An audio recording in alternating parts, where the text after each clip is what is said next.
The ISIS graphic novel Indiegogo is live. Help me publish the first comic book featuring the goddess next door by putting in a pledge today. I was watching David Carroll's classic video where he talked about how Tamron Hall was a modern-day Mammy. And as he was making his arguments about Tamron Hall being a modern-day Mammy, he made one point that I know from personal experience about these Mammies, about how if you are in an environment and you have one of these Mammies in there, you as a black man have to get out of there. And that's something I had to do myself back in 2008 when I was working at the City College of New York. Now, after a long period of unemployment and a short bout of depression, I finally got a civil service job working at the City College of New York. And I hope to have made this job one where I could stay for a couple of years, and that was my initial plan working at this science library. Unfortunately, the job didn't last but 7 months, and one of the reasons why it didn't last no more than 7 months was because I was working with one of these Mammies. Now, this Mammy I was working at the circulation desk, this Mammy was one of these natural-haired, pro-black, back to Africa females. And that's the veneer that she put on to make it look like she was acceptable to everyone there. She wanted to make it look like she was about supporting black people and being all about black people. But that facade started to fall apart once I started to see this female in action. And that's one of the things you have to understand about these Mammies, is that they put on a face these days to make it look like they are all about black people.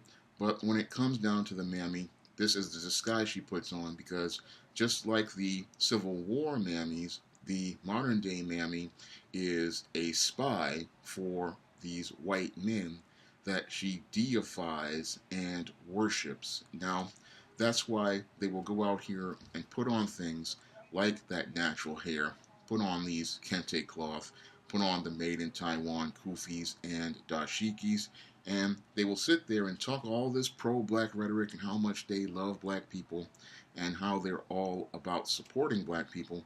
But at the end of the day, they are all about worshiping and serving their white slave masters. And as I was working at this library over the course of 7 months, I began to see this Mammy's love for this white college professor in action. Now, when it comes down to this Mammy, I started to see some issues, because in the first couple of days I told them about how I had written a book, and when it came down to this professor, he got a little upset when he learned that I was a writer and I had written a book, because when it comes down to a lot of these Mangina college professors, they want to be the top man in the room, and they want to believe that they are intellectually superior. So they get really uncomfortable when they see a black man who is going to be on a level that they believe is equal to theirs. So they get really uncomfortable, and this all makes the Mammy uncomfortable as well, because whatever troubles the master is what troubles the Mammy, because they have this codependent relationship that is nearly symbiotic. It's almost like what they would call the Venom symbiote with Eddie Brock. They're both bonded together, and they're both connected to each other. So it's just like when you see the Mammy, she is like the symbiote, and the Mammy is like the symbiote, and the white man is like Eddie Brock. So they're both bonded together, sort of like Venom. So, and just like Venom, they both hate the black man.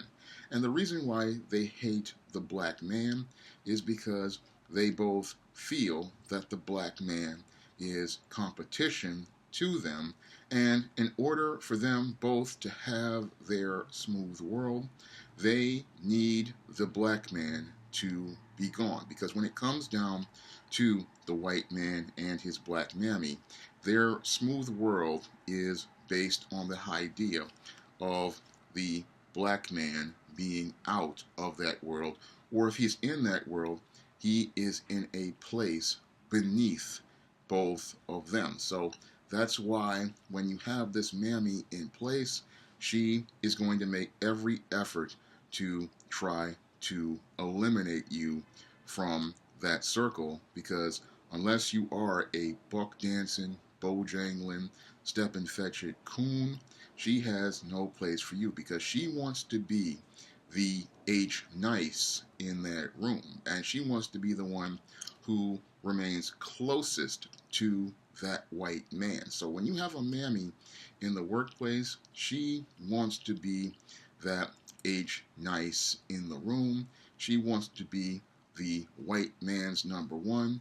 And the reason why she wants to be the number one is because she believes that this man is a god, this man has all the power, and she believes that if she is with this man who has all this power, she wants to have all of his favor. So she wants all the favor from this man, and oftentimes these white men, they oftentimes give her that favor.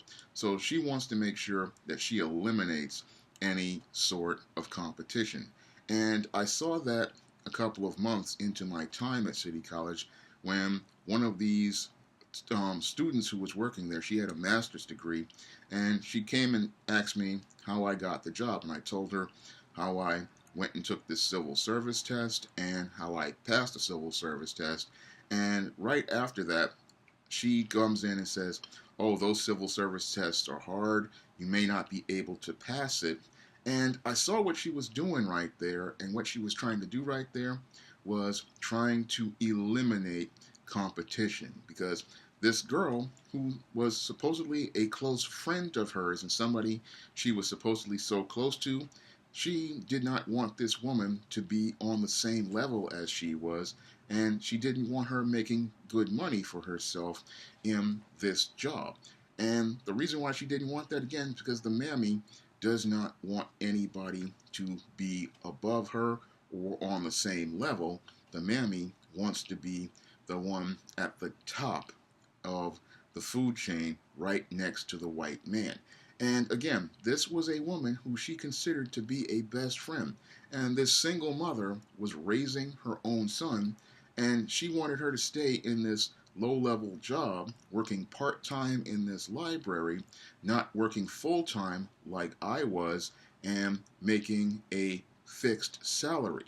And I looked at that behavior and I said to myself, you know, that this was just wrong all the way around. And this is what these mammies do. And now, that scene that I saw there, that was a scene that I got inspired to write about in, let me see if I can, in the novel, The Legendary Mad Matilda, because at the end of the second act of Legendary Mad Matilda, I show you how dangerous these workplace mammies are, because they do not like not only black men, but they also do not like other black women, and they will try to destroy any other black women who get in the way of them and the white men that they deify and worship. And in Legendary Mad Matilda, Matilda Crowley, on her first day working at Amalgamated Consolidated, she runs into one of these mammies at the job, and they see this white man, because the white man comes to Matilda because he sees her as a goth, and he walks up to her and he wants to find out more about the goth scene. He's trying to knack her. And while this woman is reading Waiting to Exhale in the background, she overhears Matilda reject this white man, because she, being biracial and coming from a home with a black mother and a white father, what she doesn't see white men as gods, because to her, the white man is her father. And this black woman is upset because she rejects this white man. So later on, in a further along in the book, your black woman decides to call out Matilda, and she calls her out on being biracial, saying that she's trying to pass, she's trying to hide, and what she's trying to do by going after Matilda is trying to push her out of a job. And that's something that your mammy will do to biracial women is and black women is she's going to try to make an effort to eliminate you from the social circle of the workplace and eliminate you from the workplace because she sees you as competition for attention from that white man, and she really hates biracial women out of all the women. She hates black women and black men a lot, but she has extreme contempt for your biracial woman, and she has that contempt for the mixed biracial woman because she knows that the biracial woman has some sort of relationship with white people and may possibly have a opportunity to form connections with the white man that she deifies, and she may possibly be able to sever the symbiotic relationship she has with that white man she wants to deify and worship. Because when it comes down to mixed race people, biracial black people, they, in some cases, they don't see white people from the spellbound view that your mammy sees them. Now, your mammy is spellbound. She's spellbound by the idea that this white man is a god and that she wants to be having his favor above all others.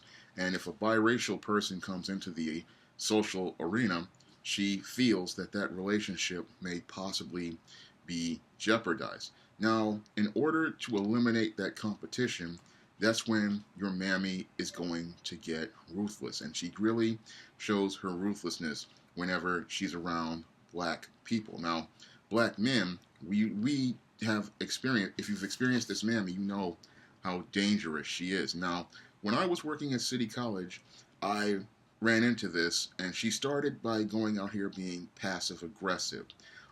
Right after my performance evaluation on September 11th, 2008, that's when she started ratcheting up the workload to these insane levels. Now, before then, everything was just really moderate, but then she just decides to start ratcheting things up after this mangina decides to say, oh, I'm looking for somebody with a sales and customer service background, all because this man was upset about the fact that I was a writer and I had published a book, and he felt uncomfortable about the idea of a black man who was a writer working in his library because that upset his smooth world and it upset his ideas about black men. And this is something that I began to see that was a big part of CUNY, because as I began looking at the whole work environment of the whole CUNY system, you didn't see many black men in many positions there. It was all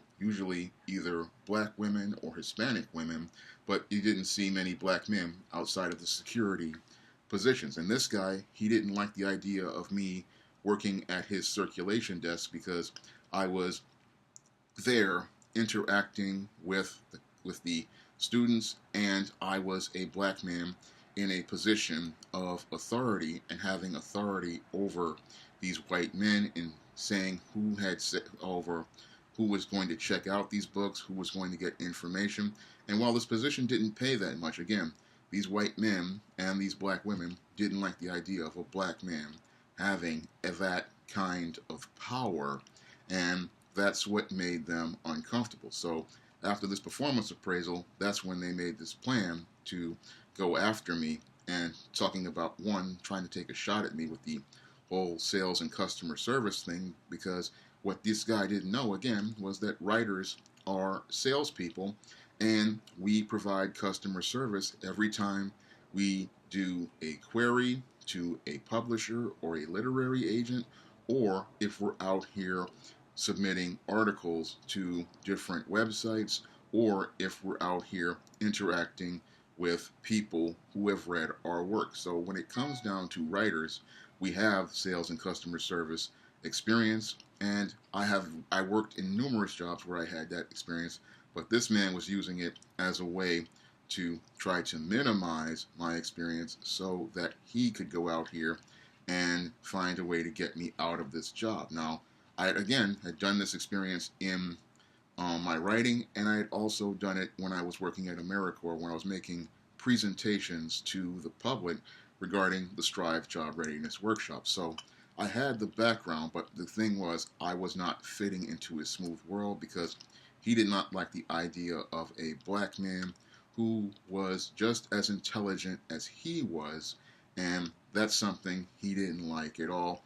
And because the master didn't like the idea of a black man on that level, this Mammy did not like the idea of a black man on that level, because that meant that there was no power for them to have over me, because when it comes down to the Mammy, she is only comfortable with people who she feels she can have power over, and she's most comfortable with black people who will submit to her and submit to her authority and not try to, as she sees it, challenge her authority whatsoever, because a challenge to her is a challenge to that white man that she deifies and worships.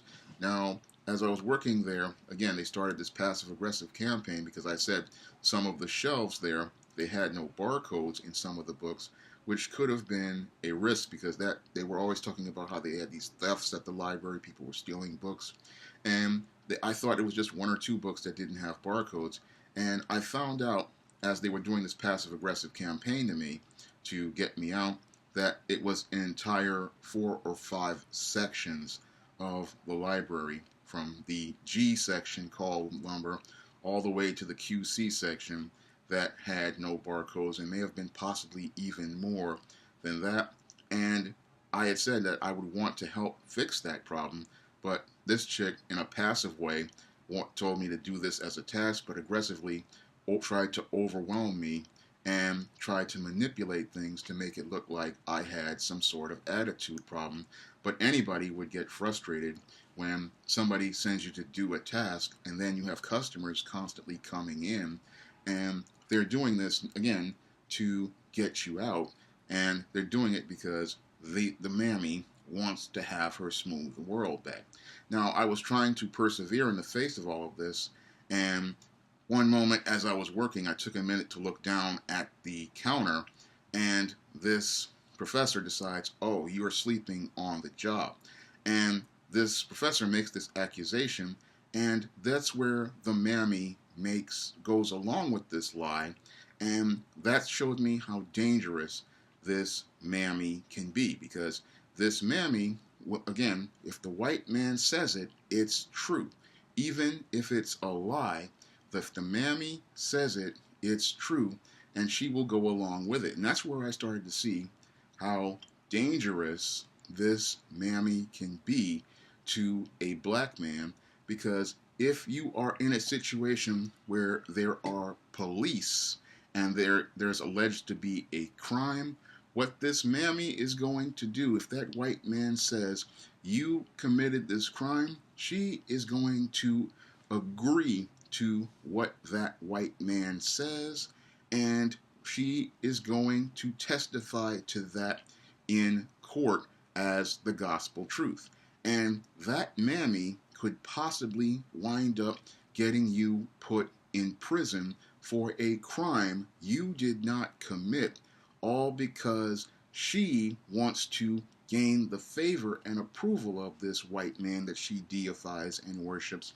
And she can possibly, again, put your safety and your freedom at risk, all because she wants to be the H-Nice, the head negress in charge, and she wants to continue gaining that favor and approval. And that was one of the most terrifying aspects that I ran into working at City College of New York, because after she went along with this man, what that mangina did was he took me into his office and he was trying to write me up. And I saw how dangerous these things were, because this man later on went on to say that he told me something that he did not tell me. And as if I remembered from my Strive days, they said that, you should not work with anybody who goes out here and is a liar. And if you have a liar in your workplace, they're extremely dangerous.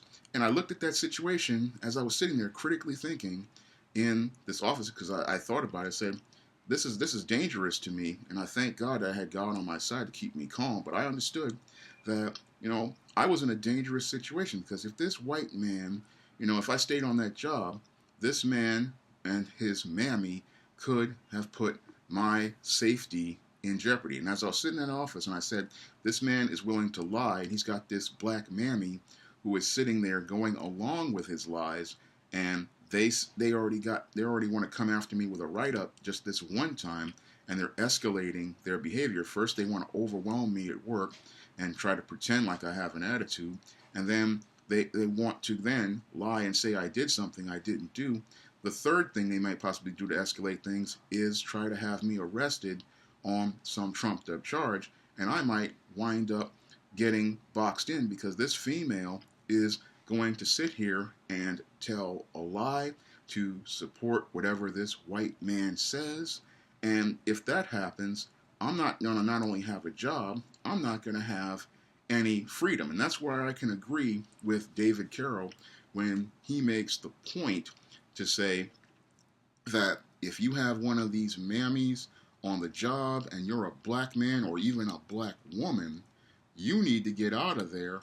And the reason why you're going to have to get out of there is because this female is going to make your life a living hell, and she is going to possibly put your own safety, health, and freedom at risk.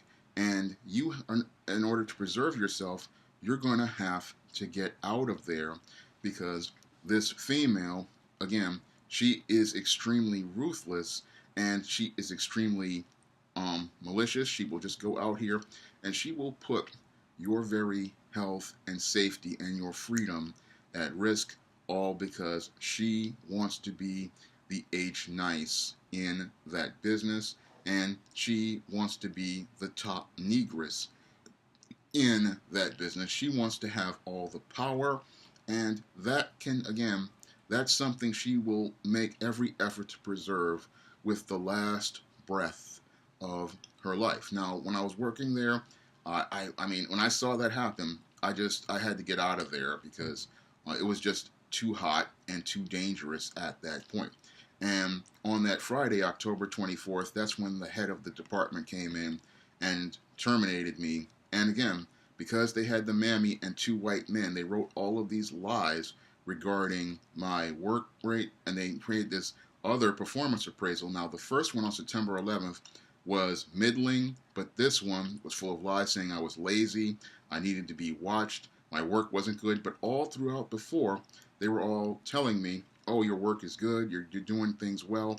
And again, this is how dangerous the mammy is. She will flip things over just to gain the approval of these white people. And this was all done, again, in one of these liberal public colleges. And it showed me, again, how the mammy works in these institutions. When it comes down to this mammy, she is in every workplace, and if she is there, she is a danger to you. She is a danger to black men and black women. And there's only one way to go when there's a workplace mammy, and that's outside the door. That's the only way out of those organizations. And you'll be thanking God to just get out of there, because you want to have your safety and your health, and you'll be thanking God that you at least have that, because this mammy, she will make efforts to try to destroy your life, because she hates black people, and she wants to be the H-nice with the white man, and she will throw any black person under the bus just so that she can be the top black person in that office and the only black person in that office. Now, when on the day I was let go, October 24th, 2008, they were expecting me to participate in some nigger spectacle, and I decided, I'm going to go out like a man. And I just found out if I was going to get paid. I walked over, got my coat, called my family, and I left, because I understood how dangerous the situation was, and I knew what they wanted to have happen. And what they wanted was one of these big drama-filled spectacles that most of these Negroes would participate in, when they lose a job. And what they want to do, again, is have their beliefs reinforced, because that's the way the Mammy is. She has this stereotype idea about black men, this stereotype idea about black women, and she wants to see the drama, she wants to see the show, she wants to see people act out, and she wants to try to manipulate people into acting out. And she wants that to happen because she wants to show how she is the superior black person, how she is the better black person. And when it comes down to the Mammy, she today is not one of these dark-skinned women wearing the maid's outfit. No, she is very much not that at all. When it comes down to your modern-day Mammies, in a lot of cases, they are these natural hair sisters out here wearing the made in Taiwan kufis and dashikis. They are the ones wearing natural hair. They are the ones talking about how much they love Jesus, white Jesus. And they are the ones out here talking about how they are these proud black women. Because the one I was working with was one of these pro-black natural hair females.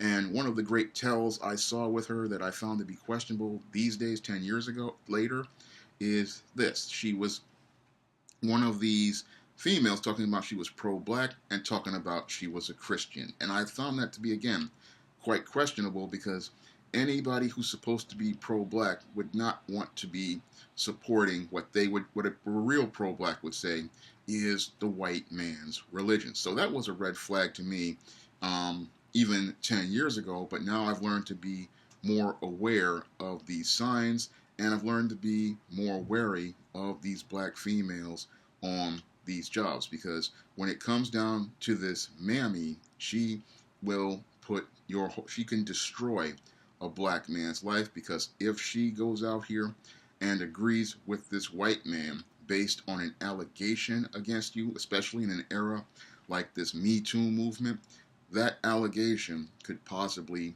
put your life at risk, and it could possibly cost you your life, because when it comes down to this female, most people are going to take her word over yours. And the reason why they're going to do that is because she is their trusted ally, she is their trusted servant, and everything that she says would be considered the gospel truth, because whatever the white man says is what she says, and that's what makes these Mammies dangerous on the job. So whenever there is a Mammy on the job, you need to understand that this woman is not working with you, she is working against you.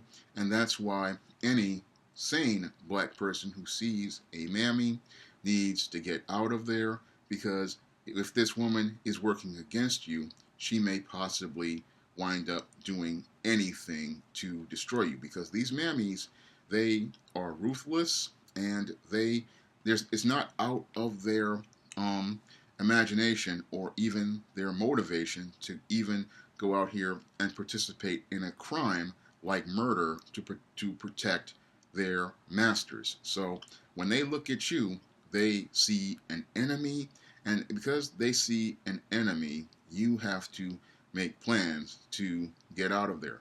Unfortunately, I was never able to find another full-time job after losing that job at City College. That was a job that I believed I needed to make a living, because I was desperate at the time, and it was a job that I really wish I could have kept, and I still wish I could have kept, because of the benefits and the job security. And it really hurt me to lose that job, because again, I was trying to pick up the pieces of my life after losing a job at a law firm and then having AmeriCorps fall apart for me the year before in 2001. And I was trying to get my life in order, and the whole thing got derailed, all because of one of these Mammies. And that's one of the things that makes me angry sometimes about this Mammy, is that she cost me a very good salaried civil service job with job security, and I have to trust in the living God who told me to keep going in spite of losing that job. And I've been trying to make the best of it since then, and I had to do that again, walk away from that job because of the dangers of this mammy. So whenever you see one of these mammies on the job, understand this woman is out to destroy you.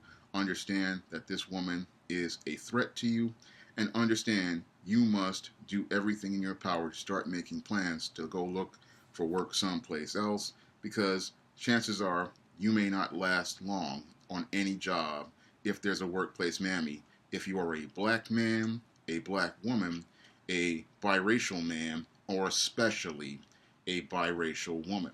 If you'd like to learn more about how Matilda dealt with the workplace mammy, you can pick up a copy of the legendary Mad Matilda on Amazon in paperback, and it's available for free on Kindle Unlimited.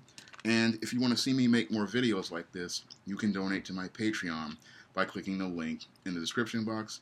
And if you want to try some of my other SJS Direct publications, you may do so by clicking the link to Amazon.com. That's all I have to say for this video. You can comment, rate, and subscribe.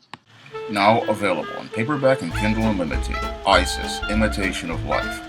The Goddess Next Door helps a young black girl overcome racism during the era of Jim Crow in this Golden Age Isis series adventure.